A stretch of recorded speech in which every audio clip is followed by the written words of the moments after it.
May I come forward, Father? Of course, my dear. Hi, Sangha. Namaste. It's very good, the sound, yes. Okay. Just wanted to express my gratitude, and the past couple of days have been just really amazing. I mean, I've been able to really see through a lot of things that have been coming, and it doesn't have such a interest or a power over my day, and it's really amazing. And but what I wanted to really expose today was this feeling of like a specialness, and turning what seems to be discerning things into another entity.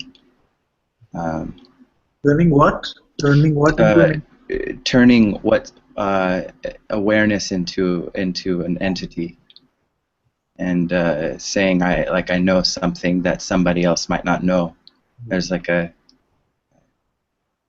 something there, and that thought keeps coming up as and it seems to, I seem to be like kind of stuck there. This is very good that you come and expose this, because what happens is, it's a person that says that now it has understood. The mind says that now I have understood that I am awareness.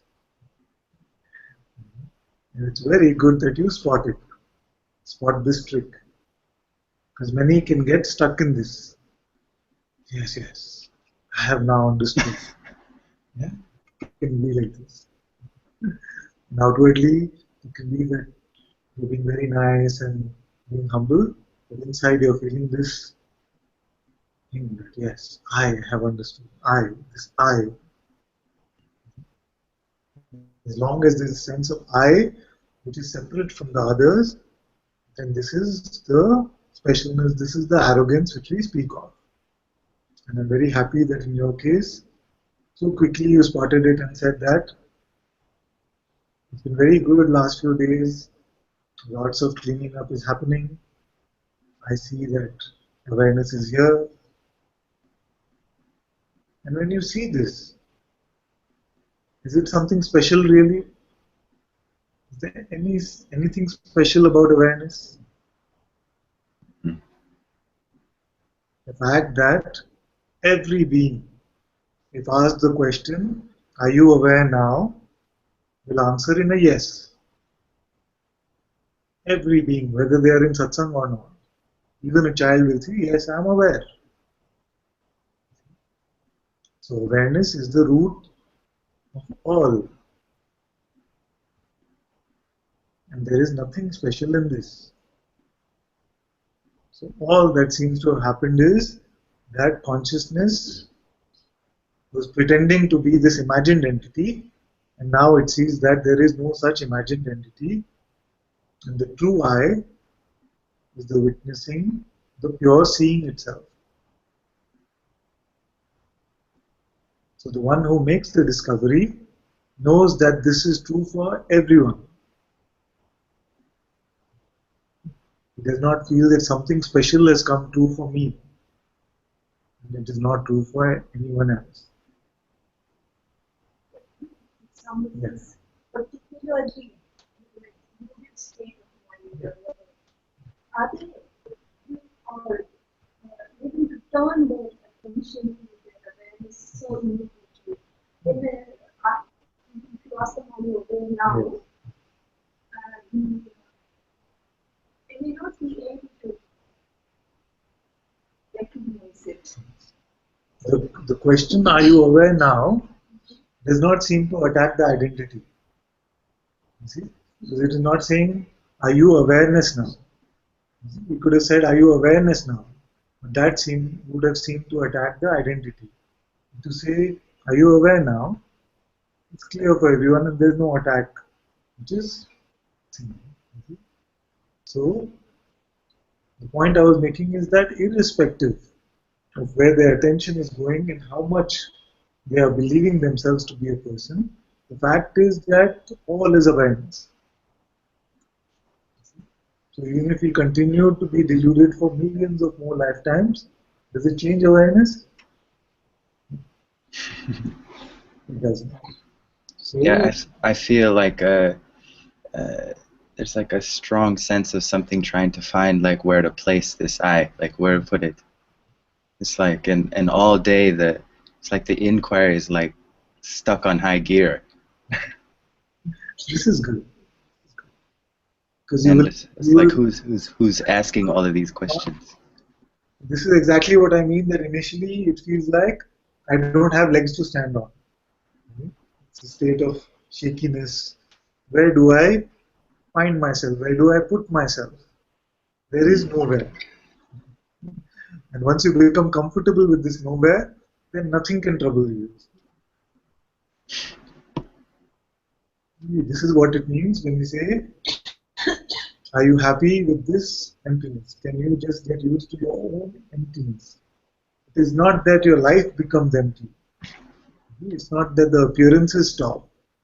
It is just that you cannot find anything that you can relate to as yourself. You cannot find an entity which you can call I.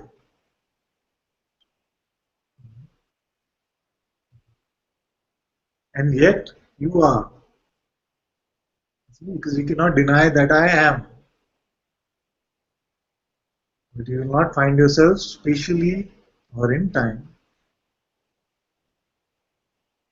And you will get used to it. You will get comfortable with this.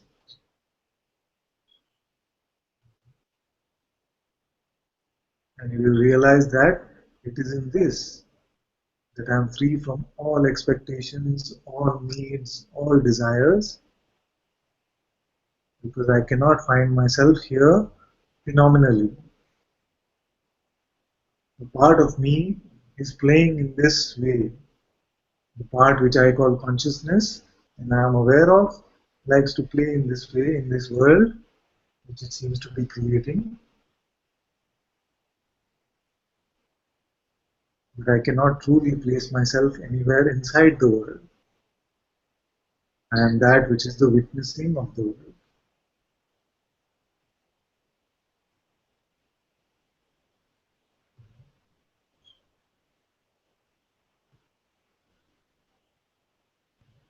And remember that it's about you. All of this is about you.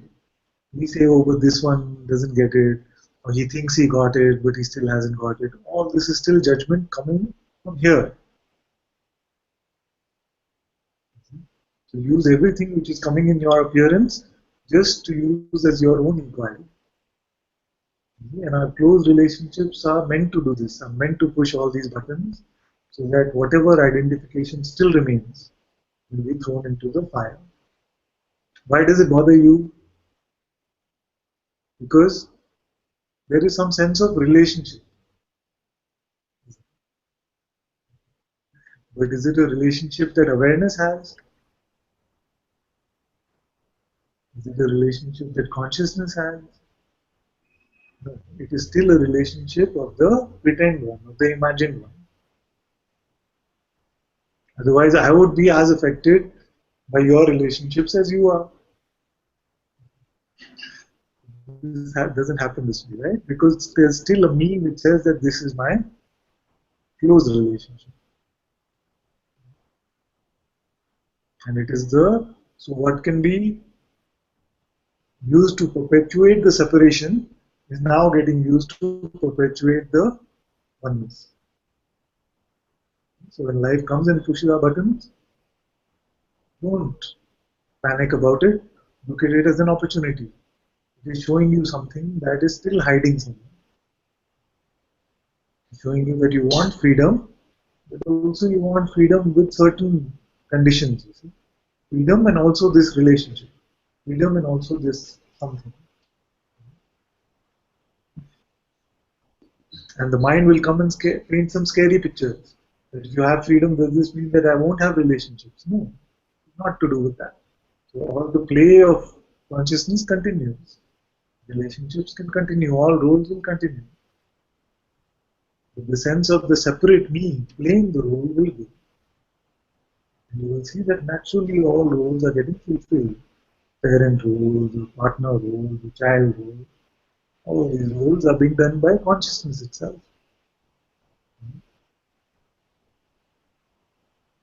Consciousness can run this entire universe, has no trouble running our life. Consciousness can do everything, but it cannot manage my relationship or it cannot pay my bills. These are typical layers in the mind.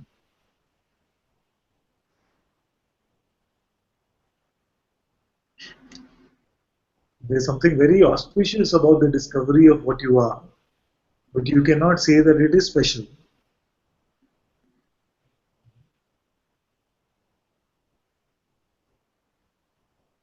Because that would mean that you have become something that you were not earlier. The discovery is that you've always been this, isn't it?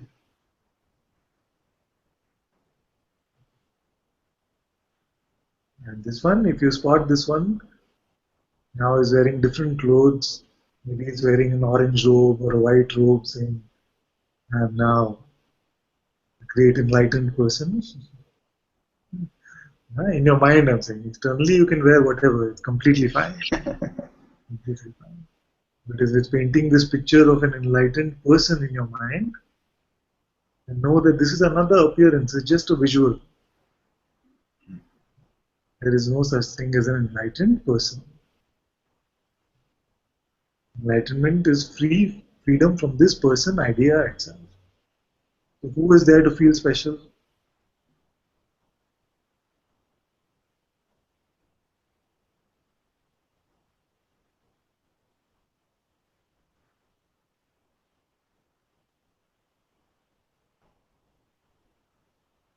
Yet it is very natural for this to happen because this is the way of the mind, you see. The mind says, I went after something and I got it. So everything in life has been like this. I wanted a relationship, I got it. I wanted money, I got it, or didn't get it. Either way, not dependent on the outcome. So the way has always been that I'm seeking freedom. Yes, finally I got it. And freedom is actually freedom from this with this one. It can keep jumping around. Don't expect that this one will vanish. It will keep jumping around, it'll celebrate. Then tomorrow when you wake up, it'll say, oh, you lost it. Then it's feeling sad. Then the after, no, there's no getting or losing it. You know, we'll do this together. It tries to be your friend. This mind, this ego is trying to be your ally. It's like the ant which is telling the lion that yes, you walk with me and we'll get there, you see. So it is the sense, the imagined person idea is telling God, I'll take you there.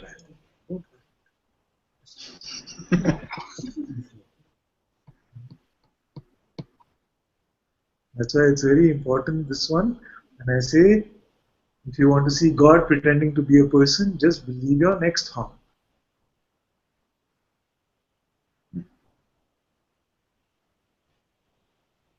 This is the way in which God picks up the pretense of personhood.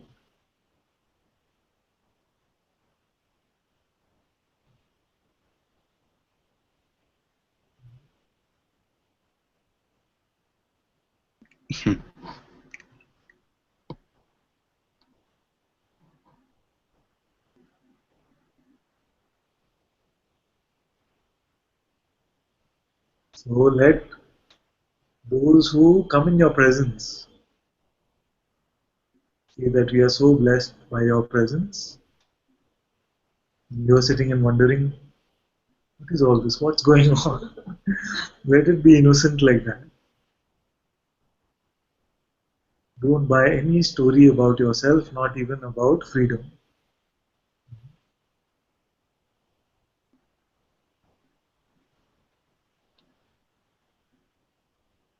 Because you do not exist phenomenally, you cannot have a story.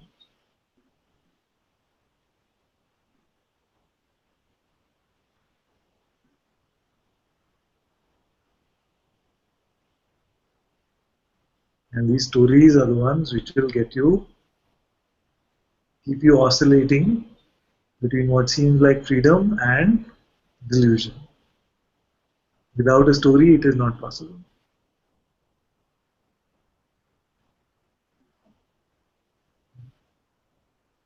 It's very good, very good. I'm very happy that you're in Satsang and you report that things are becoming much clearer. And very quickly, that auspicious vigilance is also there, which says there is something which is trying to proclaim something or claim something. See, and I see this. And it doesn't smell nice, it doesn't smell true. It still smells of the person. So I want to expose this in satsang and burn it here. This is very good.